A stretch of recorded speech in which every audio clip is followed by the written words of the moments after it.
Saludos, mi nombre es Oscar Ignacio Botero y vamos a ver la solución de un segundo ejercicio utilizando el teorema de Norton.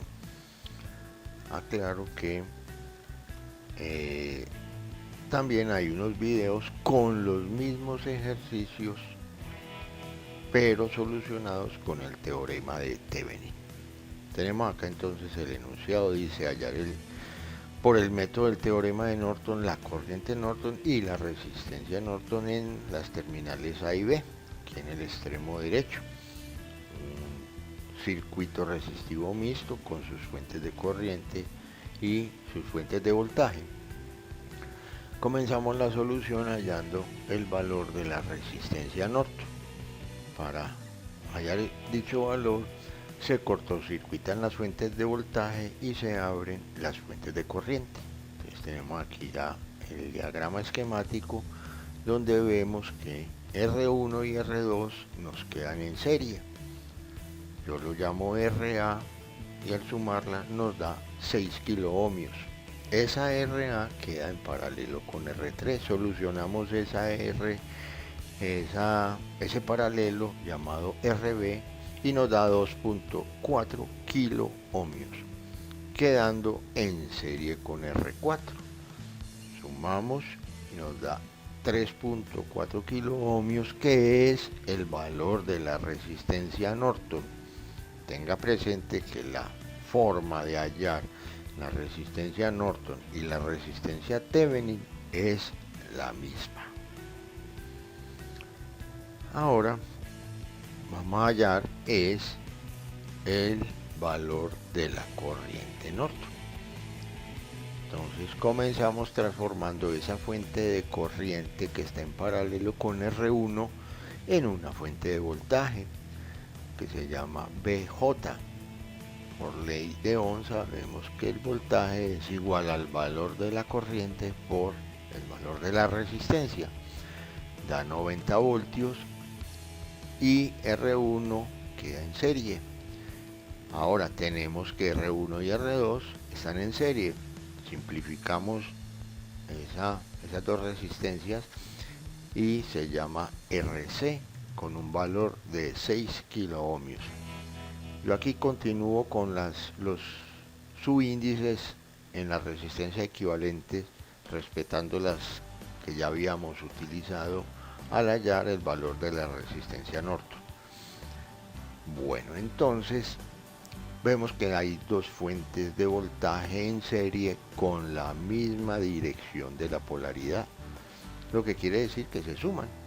Entonces yo lo llamo BM y sumadas nos da 103 voltios y su resistencia C en serie.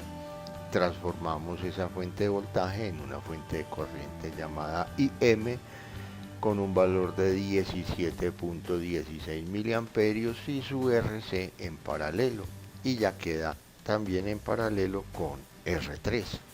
Solucionando ese paralelo llamado RD nos da 2.4 kiloohmios. En la imagen del inferior derecha vemos que tenemos dos fuentes de corriente en paralelo pero con sentido contrario, lo que quiere decir que se restan para hallar una fuente equivalente entre ambas, teniendo presente que va a quedar con la dirección de la corriente de la que tiene mayor valor, o sea, hacia arriba. Tenemos acá una fuente IM de 7,16 miliamperios con su resistencia RD en paralelo. Ahora transformamos esa fuente de corriente en una fuente de voltaje llamada BP con un valor de 17.18 voltios, RD de 2.4 kiloohmios en serie y R4.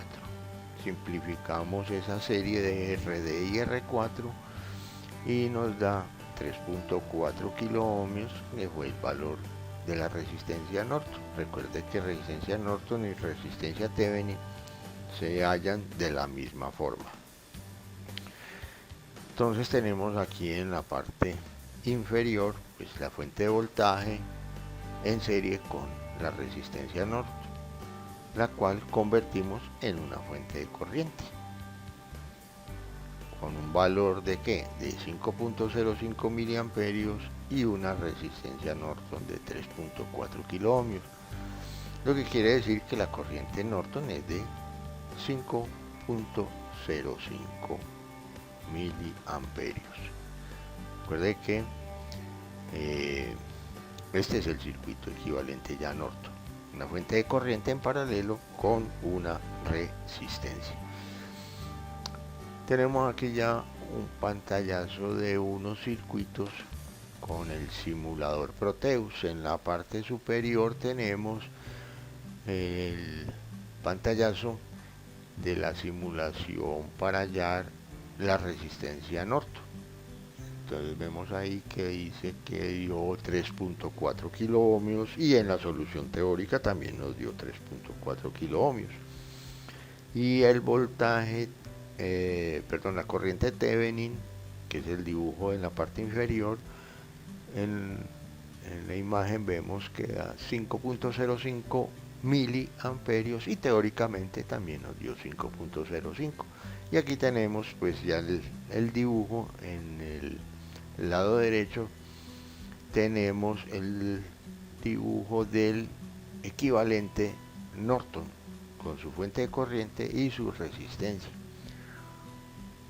De esta forma terminamos la solución del ejercicio. En un próximo video veremos las simulaciones correspondientes a esta solución con el objetivo de verificar dichos resultados. Un feliz día y hasta una próxima.